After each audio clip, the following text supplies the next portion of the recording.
Welcome to the Chapter 30 lecture about monetary policy.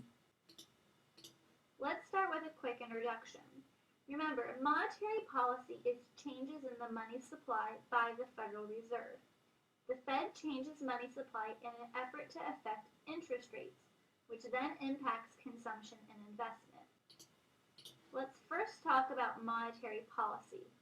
I'm going to focus on expansionary monetary policy because it is more relevant than restrictive monetary policy.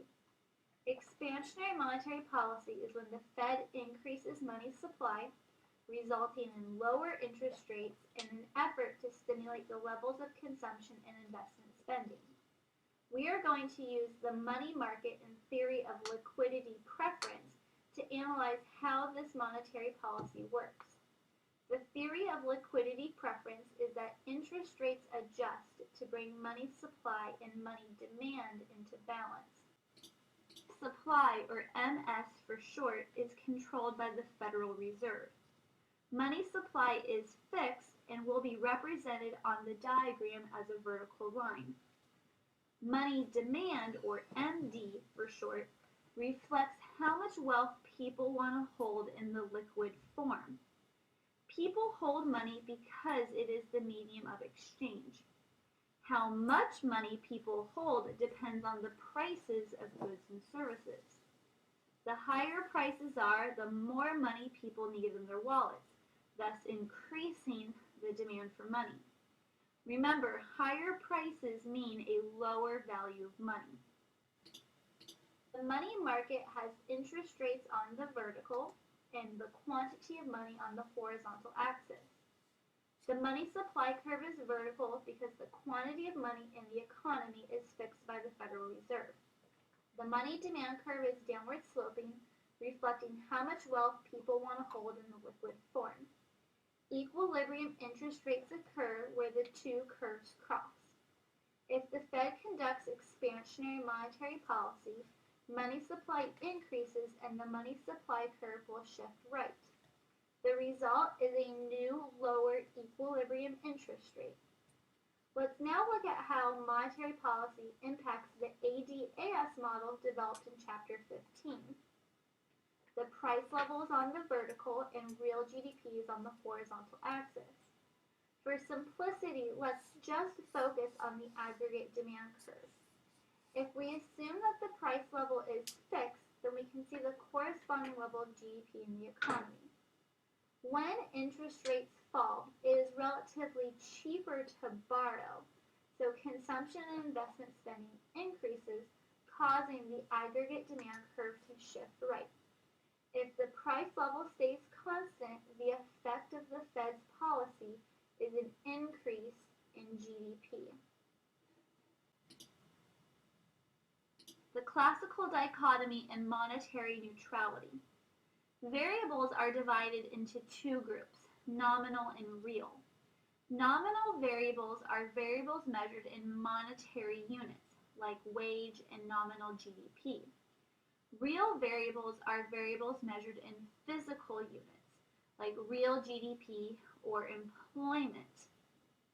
It is important to note that prices are nominal, but relative prices are real.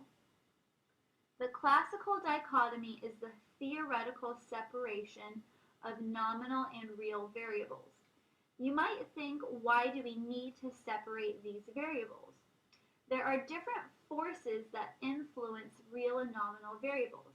We can analyze these variables easier if we separate them and focus on those different forces. Monetary neutrality is the phenomenon that changes in money supply do not affect real variables. However, this only holds true in the long run. Think about this. Today is the first time we've talked about money supply, but we've been talking about real variables all semester, like real GDP, savings, investment, real interest rates, and unemployment. The Fisher effect. According to monetary neutrality, an increase in the rate of growth of money raises the rate of inflation, but does not affect any real variable. This principle principle concerns the effect of money on interest rates. The nominal interest rate is the monetary return. The nominal interest rate tells you how fast the number of dollars in your savings account will rise over time. The real interest rate corrects the nominal interest rate for inflation and tells you how fast the purchasing power of your savings will rise over time. Real interest rates equal nominal interest rates minus inflation. We can rearrange the equation to state that nominal interest rates equal real interest rates plus inflation. The purpose for rearranging the equation is due to the fact that we know what influences the right side of the equation.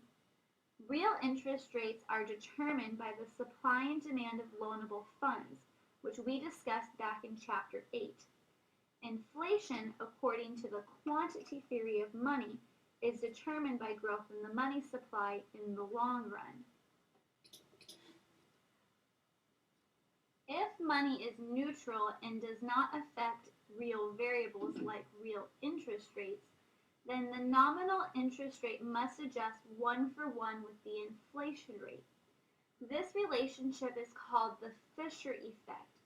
Inflation and nominal interest rates move together in the long run.